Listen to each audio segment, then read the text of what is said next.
एक आदमी था जो समुद्र के किनारे रहता था। उसके पास बहुत सारी कश्तियां थीं जिनको वो किराए पर देता था। किसी ने अगर समुद्र की सैर पर जाना हो या किसी मछुआरे ने मछलियां पकड़ने के लिए जाना हो, उसके पास हर तरह की कश्ती मौजूद थी। एक कश्ती उसने अपने खुद के लिए भी रखी हुई थी। उसके बच्चे जो शहर में पढ़ते थे, वो कभी कभार छुट्टियों में समुद्र की सैर करने वहां आया करते थे। अब गर्मियों की छुट्टियां होने वाली थी। उस आदमी को अंदाजा था कि छुट्टियां होते ही उसके बच्चे समुद्र की सैर के लिए जरूर आएंगे। इसलिए उसने एक पेंटर को बुलवाया। उसकी कश्ती का रंग थोड़ा खराब हो चुका था, तो उसने पेंटर को बोला कि उस कश्ती को अच्छा सा पेंट कर दो। मेरे बच्चों ने छुट्टियां गुजारने आना है, उन्होंने समुद्र की सैर भी करनी है, तो उस कश्ती को खूबसूरत सा पेंट कर दो ताकि ये बिल्कुल नई लगे। अब पेंटर भी अपने काम का माहिर था। उसने बड़ी खूबसूरती और बड़ी महारत से कश्ती को पेंट करना शुरू कर दिया। जब वो कश्ती को पेंट कर रहा था तो उसकी नज़र पड़ी कि कश्ती में एक सुराख है, एक साइड से कश्ती थोड़ी टूटी हुई है। अब वो पेंटर चूंकि ज़्यादातर कश्तियों को ही पेंट करने का काम करता था, इसलिए उसे थोड़ी बहुत कश्तियों की मरम्मत करनी भी आती थी। सुराख चूंकि ज़्यादा बड़ा नहीं था, उसने बड़े आराम से सुराख को रिपेयर करके उस पर भी पेंट कर दिया। कश्ती अब एकदम नई हो गई थी। पेंट का काम मुकम्मल होने के बाद उसने कश्ती मालिक के हवाले की और अपने पैसे लेकर वहां से चल दिया। कश्ती की मरम्मत का जिक्र उसने मालिक के साथ किया ही नहीं कि छोटा सा काम था। अब उसके क्या मैं अलग से पैसे मांगूं, उसे अच्छा नहीं लग रहा था, इसलिए उसने मालिक से उस मरम्मत का जिक्र किया ही नहीं और वापस अपने गांव चला गया। अभी कुछ ही दिन गुजरे थे कि एक आदमी उसके गांव उसे बुलाने के लिए आया। जिस कश्ती को तुमने पेंट किया था उसका मालिक, वो सेठ तुम्हें बुला रहा है। अब ये पेंटर घबरा गया और परेशान हो गया कि उसने तो अपना काम बड़े अच्छे तरीके से किया था, कहीं कोई कमी तो नहीं रह गई थी कि दोबारा बुलावा आ गया। खैर, वो परेशानी के आलम में दोबारा समुद्र के किनारे पहुंच गया। खिलाफ तवक्को सेठ ने उसका बड़े अच्छे से इस्तकबाल किया, उसे चाय पिलाई, खाना खिलाया और फिर एक लिफाफा उसके हाथ में पकड़ा दिया। पेंटर ने जब वो लिफाफा खोला तो वो पैसों से भरा हुआ था। पेंटर ये देखकर हैरान रह गया कि उसने कहा, मालिक, मैंने तो आपकी कश्ती का पेंट का काम किया था और कोई इतना बड़ा काम तो नहीं था।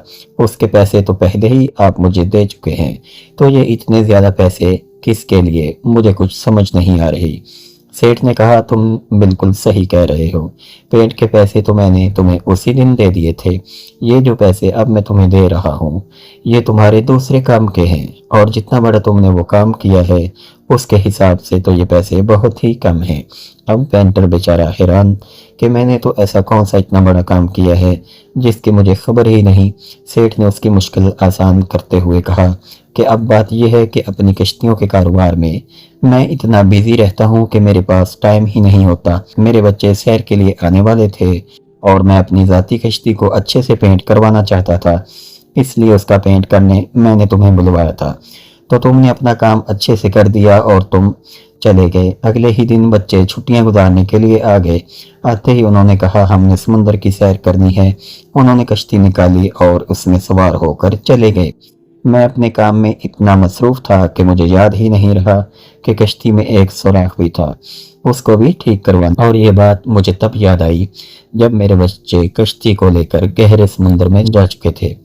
तो मैं बता नहीं सकता कि उस वक्त मेरी क्या हालत थी। मेरे बच्चे मेरी जिंदगी का सरमाया समुद्र के बीचों बीच एक ऐसी कश्ती के अंदर थे जिसमें सुराख था। मेरी बीवी ये सुनकर सदमे से बेहोश हो गई। मुझे भी साफ नजर आ रहा था कि अब मैं अपने बच्चों को कभी नहीं देख पाऊंगा। कुछ ही घंटों बाद मैंने देखा मेरे बच्चे वापस आ गए हैं और वो बड़े खुश हैं। वो समुद्र की सैर करने के बाद खुशी खुशी घर वापस आए थे। मैं हैरान परेशान था कि ये मौजज़ा कैसे हो गया। जिस कश्ती में सुराख था वो कश्ती सही सलामत समुद्र से वापस कैसे आ गई। मैंने अपने बच्चों को गले लगाया और अपने रब का शुक्र अदा किया और फिर भागा भागा कश्ती देखने के लिए गया। देखा तो वहां सुराख का नामो निशान तक नहीं था, उसकी मरम्मत हो चुकी थी। तुमने उस दिन सिर्फ पेंट का काम ही नहीं किया बल्कि कश्ती की मरम्मत का काम भी कर दिया। अपनी अच्छी आदत की वजह से तुमने इस अजाफी काम का मुझसे जिक्र तक नहीं किया। अपने पेट के पैसे लेकर तुम चले गए, तो तुम नहीं जानते थे کہ تمہاری یہ چھوٹی سی اچھائی میرے کتنے کام آئے گی۔ تمہاری یہ چھوٹی سی اچھائی کی وجہ سے آج میرے بچے زندہ ہیں، آج میں تمہارا قرضدار ہوں، آج میں تمہیں جتنے بھی پیسے دوں وہ کم ہیں۔ تم نے میرے بچوں کی جان بچائی ہے جو میرے لیے انمول ہیں۔ آج تم نے مجھے خرید لیا ہے، آج میں تمہیں یہ جو پیسے دے رہا ہوں یہ اسی مرمت کے پیسے ہیں جو تم نے اس دن مجھے بنا بتائے کر دی تھی۔ تو پیارے ناظرین، ہمیں اس کہانی سے یہ سبق ملتا ہے کہ آپ اپنی طرف سے اچھے کام کرتے چلے جائیے، پھل اوپر والا ضرور دے گا۔ اس لیے جہاں کہیں آپ کو اچھائی کرنے کا موقع ملتا ہے تو بے لوث اور بنا لالچ اچھے کام کرتے جائیں۔